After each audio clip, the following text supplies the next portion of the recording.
శ్రీమాత్రే నమః. లలితా సహస్రనామము 53వ శ్లోకము మరియు అర్థము.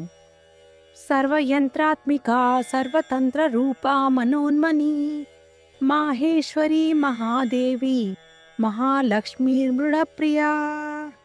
అమ్మ సర్వయంత్రాలు సర్వతంత్రాలలో పనిచేసే అంతర్లీన శక్తి.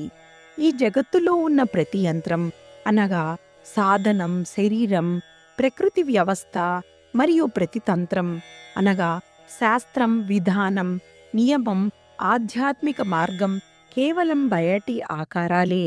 అవి పనిచేయడానికి కారణమయ్యే ప్రాణశక్తి, చైతన్యం, నియంత్రణా శక్తి అమ్మవారే. యంత్రం ఎంత సమర్థంగా తయారై ఉన్నా దానిలో శక్తి లేకపోతే అది కదలదు. అదేవిధంగా తంత్రం ఎంత గొప్పదైనా దానికి జీవం పోసేది దేవీ శక్తియే. మన శరీరం కూడా ఒక యంత్రమే. మన శ్వాస, ఆలోచన, కర్మలన్నీ ఆమె శక్తి వలనే నడుస్తున్నాయి. అమ్మ మనస్సును మించి ఉన్న పరమ చైతన్య స్వరూపిణి. మనస్సు అనేది ఆలోచనలు, భావాలు, సంకల్పాలు ఏర్పడే ఒక సాధనం మాత్రమే. అది ఎప్పటికప్పుడు మారుతూ విషయాలపై ఆధారపడి పనిచేస్తుంది.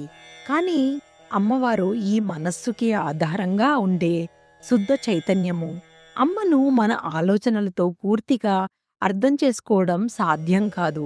ఎందుకంటే అమ్మ మనస్సు చేసే ఆలోచనల కన్నా అత్యంత సూక్ష్మమైన, నిరాకారమైన చైతన్య స్థితి. ధ్యానం, సాధనలో మనస్సు నిశ్శబ్దమయ్యే వేళ ఆ నిశ్శబ్దంలో అనుభూతి అయ్యేది అమ్మ స్వరూపమే. అందువల్ల మనస్సు లయమయ్యే చోట ప్రత్యక్షమయ్యే పరమసత్యం, పరమ చైతన్యం అన్న భావంతో అమ్మను మనోన్మని అంటారు. అమ్మ మహేశ్వరుని శక్తిగా, మాహేశ్వరిగా విరాజిల్లుతుంది. మహేశ్వరుడు అంటే పరమేశ్వరుడు. సర్వ జగత్తుకు ఆధారమైన శివుడు చైతన్య స్వరూపుడు అయితే ఆ చైతన్యాన్ని క్రియలోకి తీసుకొచ్చే శక్తి అమ్మవారు. శక్తి లేకుండా శివుడు నిశ్చలుడు. శక్తి శివుడితో కలిసినప్పుడే సృష్టి, స్థితి, లయ అనే కార్యాలు జరుగుతాయి.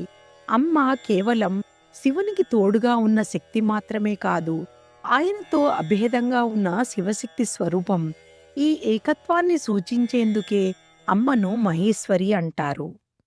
అమ్మ అన్ని దేవతలకు అధిదేవతగా, మహాదేవిగా పూజింపబడుతుంది.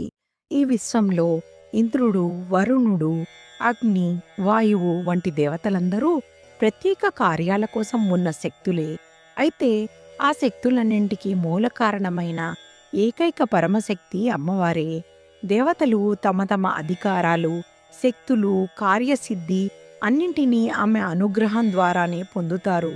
అందుకే అమ్మను ఒక దేవతగా కాక అన్ని దేవతలకు ఆధారమైన దేవతగా, సృష్టి మొత్తాన్ని నడిపించే అధిదేవతగా భావిస్తారు. ఈ సర్వదేవాధిపత్యాన్ని సూచించేందుకే అమ్మను మహాదేవి అని పూజిస్తారు. సంపద, శుభం ఇచ్చే మహాలక్ష్మి కూడా అమ్మనే. మహాలక్ష్మి అంటే కేవలం ధనం ఇచ్చే దేవత మాత్రమే కాదు. అమ్మ భౌతిక సంపద, మానసిక శాంతి, ఆరోగ్యం, సద్గుణాలు, సౌభాగ్యం అన్నింటికీ మూల కారణమైన శక్తి. మన జీవితంలో శ్రమకు ఫలితం దక్కడం, ఇంట్లో సుఖశాంతులు ఉండడం, కార్యాలలో విజయం కలగడం ఇవన్నీ అమ్మ అనుగ్రహం వల్లనే సాధ్యమవుతాయి. అమ్మ ఇచ్చే సంపద ధనం వరకు మాత్రమే పరిమితం కాదు. ధర్మబద్ధంగా జీవించే బుద్ధి, సంతృప్తి, అంతర్గత ఐశ్వర్యం కూడా అమ్మ ప్రసాదమే. అందువల్ల అమ్మవారిని మహాలక్ష్మి అని స్తుతిస్తారు. అమ్మ శివుడికి అత్యంత ప్రియమైన శక్తి. మృడుడు అంటే కరుణామయుడు, సౌమ్య స్వరూపుడు అయిన శివుడు. ఆ శివుడికి అత్యంత ప్రియమైనది ఆయన మహాశక్తి అయిన అమ్మవారే.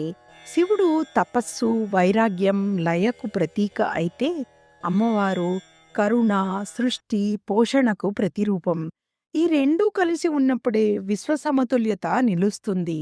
శివుడి హృదయంలో ఎల్లప్పుడూ నివసించే శక్తి కావడం వల్ల అమ్మకు మృడప్రియ అనే నామం వచ్చింది. ఇది కేవలం దాంపత్య భావం కాదు, శివశక్తుల అభేదత్వాన్ని, పరస్పర పరిపూర్ణతను సూచించే ఆధ్యాత్మిక సత్యం. స్వస్తి.